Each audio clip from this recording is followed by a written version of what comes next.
Hello. The person I chose to investigate is Andrew Johns.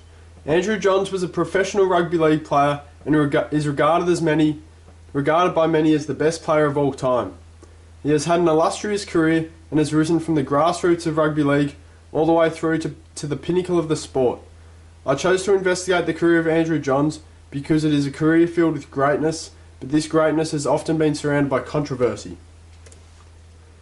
Andrew Johns' autobiography is titled The Two of Me, and it was written by Andrew Johns with the help of Neil Cadigan. The book was published in 2007 through HarperCollins Publishers. It is called The Two of Me because of what Andrew Johns believes to be his two different personas: Joey Johns, the footballer living in utter mayhem, and Andrew Johns, the quiet, more secluded family man.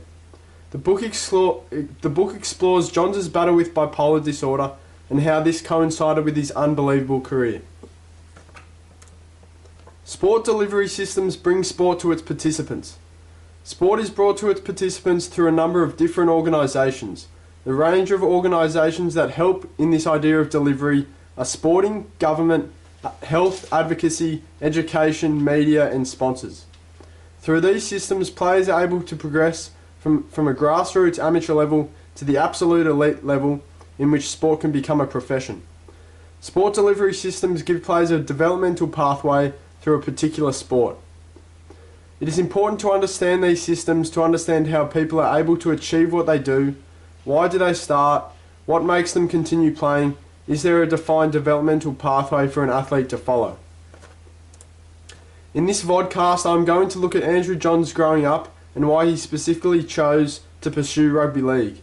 I will look at Andrew Johns and his experience with sport delivery systems with his rise through the ranks of rugby league. What organisations were instrumental in the delivery of rugby league and how they have helped his progression. I will look at the major competitions he has been involved in and the format of these competitions. I will present a list of his 12 greatest sporting achievements as well. Andrew Johns grew up in Cessnock, which is 50 kilometres west of Newcastle. Growing up, he says that he played every sport that was available: swimming, athletics, cricket, soccer, boxing and of course rugby league. The reason for his involvement in sport was due to his parents and their interests. He was pretty talented from a young age and got a lot of enjoyment out of sport.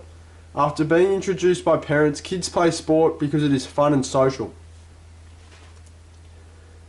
Andrew Johns' main sports were cricket in the summer and soccer and rugby league in the winter. At the age of 13, soccer and rugby league clashed and he had to make a choice. He says if he had been born into a soccer family that he may well have played soccer. The Central Coast is also predominantly a rugby league area. He loved cricket but simply had a deeper passion for rugby league. Sporting organisations need to be aware and maybe cater for an athlete that wants to play multiple sports. Andrew Johns played for his school team St Pat's in the local Cessnock competition from the age of 4 till 12. At this stage, the sport is delivered purely for enjoyment and learning basic skills. He then played for the Cessnock Goannas in the Newcastle Rugby League competition against surrounding regions. He was then selected in Newcastle's under-15s representative side to play in the Harold Matthews competition. At this level, talent is identified and developmental pathways begin. Once again, he made Newcastle's under-17s representative side to play in the SG Ball competition. These representative competitions were and still are delivered by New South Wales Rugby League, with the only change making them for under-16s and 18s rather than under-15s and 17s. Johns played Jersey Flegg, which at the time was run by the New South Wales Rugby League. It was an under-19s competition which would now be known as the National Youth Competition, which is run by the NRL. This level is in preparation for Senior Rugby League. In the 1993 season, Johns played in the Knights reserve grade team and would occasionally sit on the bench for first grade. In 1994, Andrew Johns made his first grade starting debut as part of the New South Wales Rugby League competition, which is now known as the NRL. In the 1995 season, New South Wales Rugby League turned into the Australian Rugby League, but a separate Super League competition was beginning to emerge, although this split didn't happen until the 1997 season. Because the Super League aligned players were not allowed to play representative football, This opened up some great opportunities for Andrew Johns to not only play representative football, but fast-track his development and improvement. In 1995, Johns was able to play for Country in the annual City vs Country match. He then made his debut for New South Wales in the State of Origin series. After the Australian Rugby League season had finished, he made the Australian team to play at the World Cup, which comes under the Rugby League International Federation organisation. Johns excelled in this World Cup, and you could argue that the pinnacle was reached here. He went on to dominate the game in the late 1990s and early 2000s in the newly formed NRL competition. In the mid-2000s, he became plagued by injuries, which ultimately forced him to retire in 2007. Here's a matrix of his progression through the sport. These organisations work together in delivering the game of rugby league. There is a clear developmental structure and a pathway for an aspiring athlete to follow in their rise through the sport. Andrew Johns followed this defined pathway almost perfectly. From local football as a kid to junior representative football, then into the Newcastle Knights reserve and first grade. After this, he was introduced to senior representative football, playing for New South Wales and eventually Australia. I haven't really looked into great depth about this, but health groups were vital in Johns' success. Doctors and physios were important in keeping Johns playing through some serious injuries. Media organisations and sponsors were also vital throughout his career. These organisations are the reason for rugby league being financially advantageous to Johns. They are crucial in making the NRL a corporate sport league, and therefore the players are professionals and are paid well for their services. The sport of rugby league is generally played over the course of a season in a round-robin format, with every team versing each other at least once. The round-robin format often has a ladder attached. At the end of the regular season, a certain number of teams at the top of the ladder play in a final series, with a winner determined from there. Round-robin competitions provide great opportunities for participation. This means that there is a great chance for improvement and progression over the course of a season. This means that players are more likely to continue playing the sport, which uses this round-robin system. Round-robin competitions are suited to team sports and outdoor sports. Rugby league falls into this category. At the elite level, the season is played over 26 rounds, with ladder placings determined from these rounds.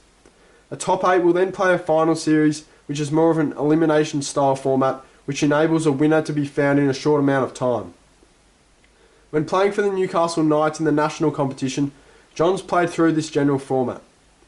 In State of Origin competition, because of time restrictions, a short series format is used. A 3-game series is played during the national season, with a winner determined from these 3 games. International tournaments or series are played at the end of a season, with only a short time frame allowed again. In a World Cup, for instance, teams are separated into pools to play round-robin matches. The best teams from this pool stage progress to an elimination phase of the tournament, where a winner can be determined. Here is a list of his best achievements. Perhaps his greatest achievement was becoming the 8th immortal in the sport of rugby league. This is the most prestigious award a player can possibly receive. I think Andrew Johns didn't know a whole lot about the specific idea of sport delivery systems. What he did know was the pathways throughout the sport of rugby league, and how he had to progress in the sport. He knew he wanted to get to that elite level from a young age, and he knew the developmental pathways could take him to the pinnacle. He wouldn't have seen this as a delivery system, but more as a natural pathway. Through studying delivery systems and the sport of rugby league, you are able to realise that there are defined pathways for an aspiring athlete to develop.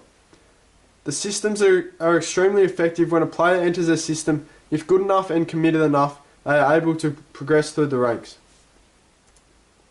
There is no doubt that sport delivery systems were pivotal in Andrew Johns' sensational career, as they are for most athletes.